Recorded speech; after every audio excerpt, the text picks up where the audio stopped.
Hi everyone, welcome back. Looking at my Year 9 class over the last week or two, I'm watching how much they struggle with expanding the brackets. There's so much you can talk about with it, and I don't want to talk about too much of that here. What are we talking about?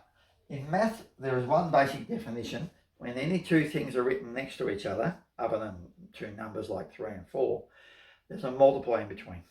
So when I write, for example, there 3C, there's a multiply in between the 3 and the C. There's a multiply in between the 2 and the E. And that was defined a long time ago, actually hundreds of years ago. So if I'm looking at what's going on here, between the 3 and the bracket, we're actually doing multiplication. And a lot of people say, why does this method work? And I'm going to briefly show you for those who want to know. If they don't want to know, just fast forward. If M turned out, see in real life what we're actually doing is we're multiplying by, well actually mathematics is backwards, so you're learning something that you don't see the purpose for, and we're going to do this in reverse. So I've got videos already on there called factorization. If you want to look at common factors, you'll see a list of my videos I had there. So if M turned out to be, say, let's say it was 5 and 2. Of course, most people know that you go 5 plus 2 is 7, and you do the brackets first, go back to BIMDAS or BOMDAS, or whatever you call it. Some people call it BODMAS. So the 5 and the 2, so we actually have 3 times 7, and we get 21. Now, what's this peculiarity? And this peculiarity works for algebra when we have to do it in reverse. So again, I'm reading about it because it sounds crazy. Let's have a look what we can do. We know it's 21. If I went 3 times that 5, and a lot of people put these little things over here called eyebrows, some teachers will get you to write out the whole thing in full. I think my teacher got me to write out in full to start with. So I'd write 3 times 5, but I'm just going to write 3 times 5 is 15. Now, what's the purpose of these brackets? The purpose of the brackets is to say the 3 will not only affect the 5, but it will also affect the 2. It'll affect the 5, it'll affect the 2 with multiplication. So 3 5s are 15, and 3 2s are 6, and we're back to 21 again. So we've got this silly thing we can do. Instead of doing BIMDAS, we can go that times that and that times that. I'm still laughing about it.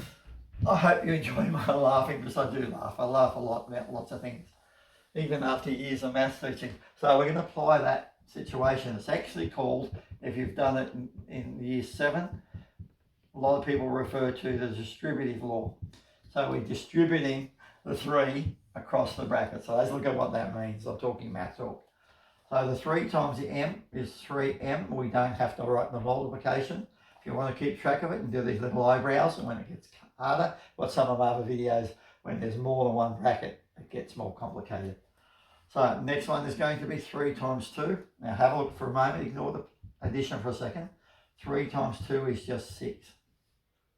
But this is a positive 3 times by a positive 2. There's no negative, so we don't need to write negative or subtract there.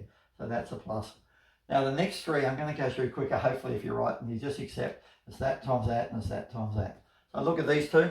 It's that times that and it's that times that. I'll put a little eyebrow on for those who like it. 4 2s are just 8. People get mucked up because it's got this extra 2 there. Well, it's just 4 times 2. So we're doing a multiply. We're actually 4 times 2 times E. Now I don't think about all those multipliers. I'm just going 4 times 2 is 8, and it's got an E. Quite simple if you get the hang of it. And I have students who aren't strong at their times tables and everything else, but they look at this algebra and go, that's easy enough. 4 times 1 is 4. I ignore the minus for a moment. Now go back to negatives. Marks people up. This is a positive 4 times by a negative 1. So when you're multiplying a positive with a negative, there's one negative, it stays a negative. So how do we write that in real terms? We just write it as a subtraction. So 4 2s are 8 with an E, 4 1s are 4 with a minus. So maybe I can go through this a little bit quicker. I put this the other way around, put the letter at the back instead of putting the letter at the front. Because often we put letters at the front all the time. You walk in assessment, put it at the back. 2 3s are 6. 2 times 4 is just an 8, and it's got an X there as well. This is positive and that's negative. So how many negatives do we have altogether? We've got 1, so we write that as a subtraction.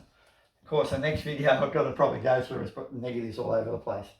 So this one here, a bit different because I wrote the same letter twice, and that's what mucks people up. you start putting extra things in and they go, this is easy, but then they get to here. C times C. So C times C was defined years ago as C squared. That's all it means. That little 2 means right it times itself. So C times C is C squared, and you could put times by 3. Most people actually, world convention, they put the 3 at the front. So next thing for this one as well, everything's positive, so we know it's going to be an add. C times 2 is not that. C times 2 is 2C. So what's the trap? C times C is C squared.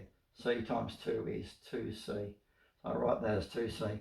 And that's expanded the brackets. And then we can go further and further.